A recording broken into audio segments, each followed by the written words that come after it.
What's up, guys? It's Tony Butler again, and today we're going to talk about a bit of a controversial topic and a controversial belief that I have, and that's that fitness, fat, intelligence levels, and what they have to do with long-term business success is completely up to you, okay? Before I get into it, please click like on this video, and if you haven't done so yet, follow this channel, Marketing for Humans. It's here to help you grow your business so that you can help and serve as many people as possible. So follow it, ask your questions in the comments below, and I will answer for you. Okay, so I just read this somewhat insane article by this dating app about this dating app called Bumble. Never even heard of it until today, but apparently they've got a lot of PR. And they're calling any type of personal opinion in someone's profile or that's voiced out there, that's voiced about someone's excess body fat. They're calling it fat shaming and a type of hate speech. You're no longer able to openly prefer someone who's fit and healthy. So if you're fit and healthy, you're not allowed to say that you prefer people who are fit and healthy and don't want to date someone who's obese. Okay? What is wrong with these people? I think they're wrong at every level. So first of all, obesity is self-inflicted. Okay? There's like a tiny percent of the people that's like, oh, I got a hormone imbalance or my glands or whatever.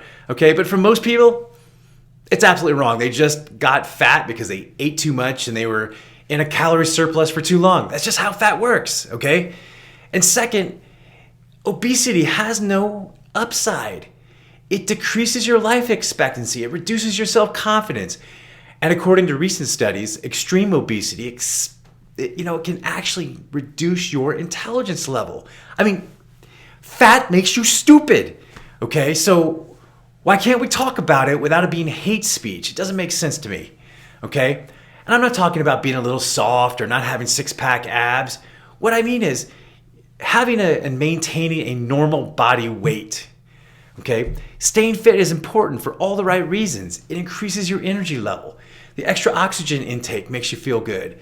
Not to mention all those endorphins. It increases your self-confidence. But that's not the main reason you should be thinking about being fit as an entrepreneur. The main reason is because working out and staying fit improves your thinking and it improves your creativity. As an entrepreneur, you absolutely must make fitness a cornerstone of your everyday routine. In fact, it's the key to longevity of a business. Being an entrepreneur is hard, really hard. So you got to improve your fitness and stay fit. What's it going to do for you? First of all, it's going to increase your energy levels because you got to be able to grind. Business is hard. You got to grind it out. 10-hour days, 12-hour days. Sometimes you're going to work 6 days a week, 7 days a week. Okay? The occasional all-nighter. It's 10 times as hard to do that if you're ill, if you're fat, if you haven't been working out. Okay? Especially in the early years of the business. So another part of it is it improves your thinking and creativity. Ideas are the cornerstone of a business. Many of my most important breakthroughs, either for myself or for my clients, they've either come during a workout, right after a workout. Okay, because that relaxation effect that you get while you're working out, that extra oxygen you're taking in, okay, it feeds the brain, it feeds your creativity, it makes everything better. There was a time when Richard Branson was asked the question, if he could give one piece of advice to entrepreneurs, what would it be? And Richard Branson, one of the richest men in the world, one of the best entrepreneurs ever, the guy runs more than 450 companies. His answer was, work out. Okay? If it's good enough for Sir Richard, it's definitely good enough for us. So what should you do? I would say start with an evaluation. How many times a week are you working out? What's your body weight like? Can you improve it? Should you improve it? Okay? If your answer is, hey, I'm overweight or I'm too heavy, your conscience will tell you, you know if you're working out steady, okay? You got to put it into your routine. You've got to add it into your everyday life. You've got to decide to get fit and to stay fit forever, okay? Jack LaLanne, he used to be this old-time fitness guru. My grandparents loved him, really good guy. He had this thing that he would say, he's like, hey, if you don't work out today, then you don't eat, okay? And when I first heard that, I was like, you're crazy, Jack, I'm hungry. But then I learned to fast and I learned to eat less. Forget about fad diets. Just eat a decent diet, okay? Did you know you can go days without eating? You know, some of you that know me, I went to Ranger School. You know, while you're there for 2+ months, you get 1 meal a day, and it's way less than the calories you need. There's guys that go in there in a 30-day period, they're fit, and they lose 30, 40, 50 pounds, okay? I dropped from a pretty solid 187 all the way down into 155, okay? Really, really tough. So how do you tell if you're in a calorie deficit, okay? Because guess what?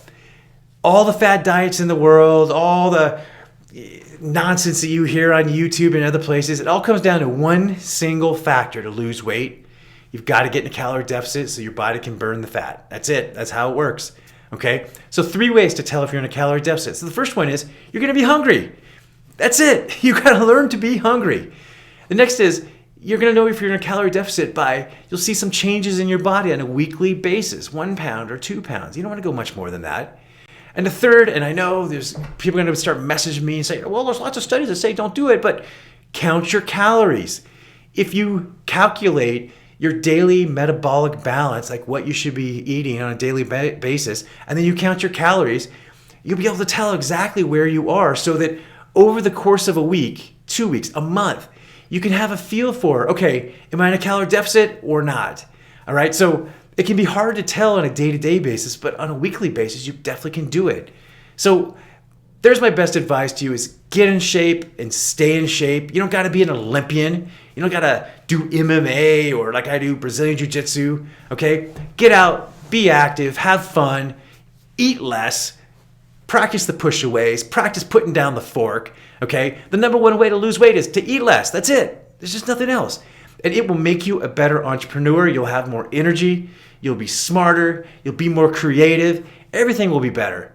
And even more than that, that self-confidence that you will get being fit, it will help you attract people into your life because people want to be around someone who's in self-control and has confidence and exudes leadership. If you're a great big lardassian, you can't do those things. Take a look at a cross-section of Fortune 500, Fortune 1000 CEOs. And one of the things that you're going to notice is that almost none of them are obese. A few might be a little overweight because mostly they're people over 50, but most of them are pretty fit, okay? I was a member of Vistage with the International CEOs group for a long, long time. I went to the US National Conference. I went to a lot of the New York City conferences. And wow, it was a really interesting thing is that very, very few successful CEOs in Vistage are fat, just big, obese people. There's a few out there, but they're an anomaly, okay? The majority of like the really, really successful companies, they're ran by super fit men and women. Okay, that's just the reality of it. It's not fat shaming, it's a reality, okay? It's a pragmatic observation. It's not anecdotal. This is real.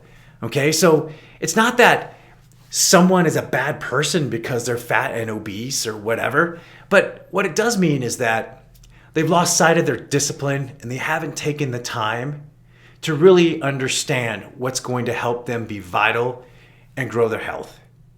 Okay, well that's it for this time. It's Tony.